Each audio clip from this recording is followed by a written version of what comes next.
parler de l'assainissement tant prôné par le président de la République depuis le jour de son investiture, où dans son message ou bien dans son discours d'investiture, il dit qu'il va lutter contre le détournement des deniers publics, contre la corruption, et qu'il s'engage véritablement et que toute personne impliquée dans ce genre de comportement ne peut être épargnée, même si cette personne a la protection de son ethnie, de sa région, de toute coloration politique. Au début, véritablement, nous avons foi, nous avons cru que les gens ne seront pas protégés, non seulement par leur couleur politique, par leur ethnie, ni par leur religion, ni par leur région. Mais tout laisse à croire que 2 ans déjà, tout laisse à croire qu'actuellement, il y a des gens qui sont protégés.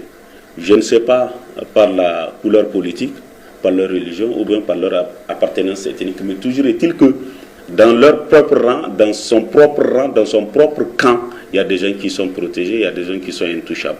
Je vous donne l'exemple tout simplement de cette affaire de la douane qui vient de surgir. Dans l'affaire de la douane là qui a surgi, nous avons vu des anciens DG qui n'ont jamais été touchés. Des anciens DG qui ont été sautés parce que tout simplement ils ont été impliqués dans des malversations. Le même jour, un décret les saute, un autre deuxième décret vient et les donne les noms conseillers avec rang de ministre. Et aujourd'hui, ces mêmes gens-là sont croupis au niveau de l'Assemblée, juste d'une immunité parlementaire.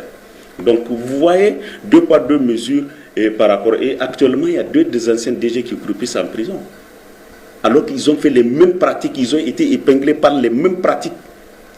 Mais, et l'autre DG, mais c'est quoi? Donc aujourd'hui, tout laisse à croire qu'il y a une sélection ou bien des Nigériens qui sont sélectionnés et qui sont tapés.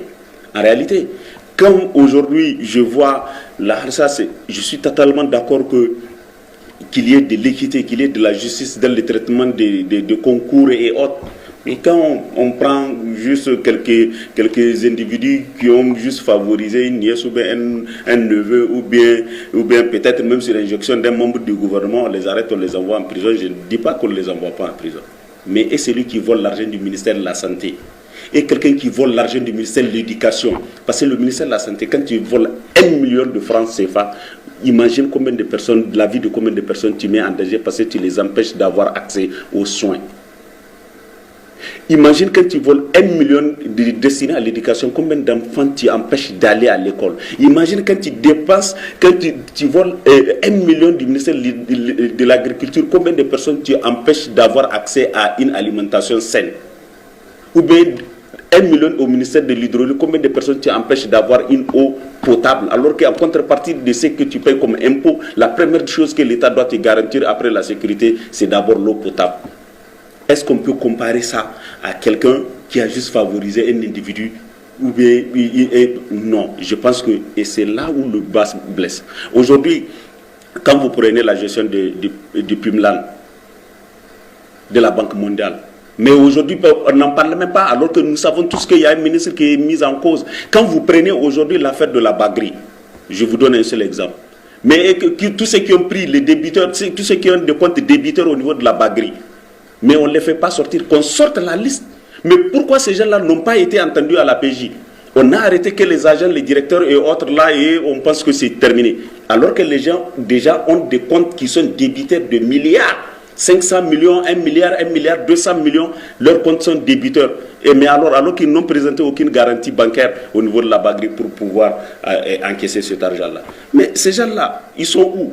Mais c'est toujours les gens du même système, de ce même Bazoum-là qui dit qu'il lutte contre la corruption. Donc en réalité, je vais vous dire une chose, ça lutte contre la corruption. C'est comme quand nous sommes enfants, on fait le jeu qu'on appelle bino chocolat. Donc en réalité, c'est comme ça, bino, si ça tombe sur toi, ça tombe sur toi. Point barre. Ne pensez pas qu'il y aura quelque chose d'extraordinaire. Il y aura des petits commis de la DGI, de la douane, de quelques ministères. Bon, peut-être que pour montrer que ça va, on va prendre quelques magistrats, machin. Et on va penser que non, c'est terminé. C'est terminé. Mais alors, et la Maison Rose? Mais il n'y a pas eu de gabegie ici. Mais s'il y a des gens qui ont mis ce pays-là à terre, il n'y a pas comme ces roses-là, comme lui, ses camarades-là, à lui. aujourd'hui et qui nous nargue.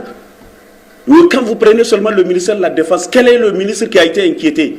Mais il continue, il y a même un ministre, il est tellement sans scrupule qu'il vient même faire des commentaires, donner des leçons de morale à des gens. Il est tellement sans scrupule, aucune moralité. Et c'est gens. Non, je pense que ça, c'est vraiment s'il va assainir, il doit assainir d'abord dans son propre parti. Parce que c'est là où il y a de la gabegie.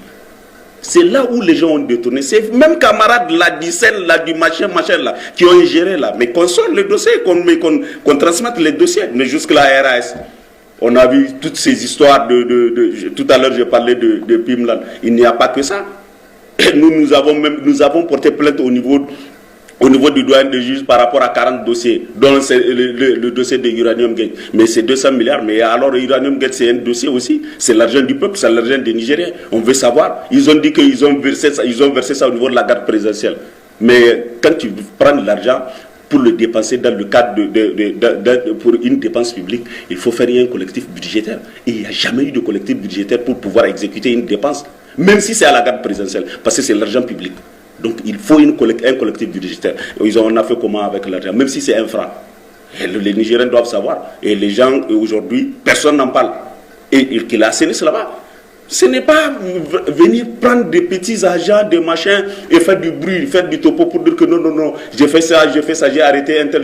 Non, ce n'est pas ça. Ce n'est pas le bruit qu'on a besoin. On a besoin des actions. Et les actions, des actions fortes, pas des actions minimes. Il faut taper fort. Même si c'est dans sa propre famille, même si dans sa propre chambre, qu'il tape fort. Mais tu ne peux